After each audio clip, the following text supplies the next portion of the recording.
المطره كلتني الليله والشتاء كلتني وارتبيت في الشارع، محدش حل علي، فيش لبس عندي ولا متوفي ولا حد عدى علي حاجه. وين الام؟ وين الشعب الفلسطيني؟ وين العالم ما تحن علينا؟ فيش حتى الابن اللي كان يحن علي راح.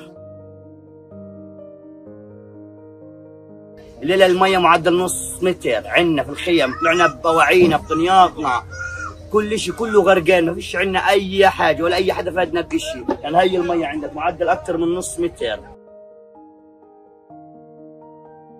في اطفال عندنا يتامى، عندك خيمتين يتامى، عندنا عدايل 2 استشهدوا، وعندي جايبهم انا عندي يتامى، عندي ختايا مرضى سكر وضغط، وعندي اطفال، في عندي 4 اشهر، في عندي 6 اشهر، في عندي 4 سنين، في عندي لسه جروحهم ما طابوش وهم مصوبين عندي، كلهم هكون نقلتهم في المستشفى.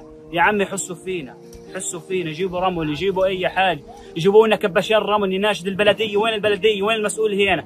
الخيم هذه مهترئه كلها ممزعه، قصفوا الجامع هنا كلها تمزعت هذه الخيم. كنا نايمين في الليل، شتت الدنيا، صرنا نرفع اغراضنا ونحطهم على جانب من الميه. خيمتي لا تصلح للسكن، خيمتي مصريه لا تصلح للسكن، ما فيش فيها، بتخش كل احيائها ميه، يعني غرقنا من فوق وغرقنا من تحت، مش عارفين ايش نسوي. نطالب بخيمه، احنا فيش عندنا خيمه.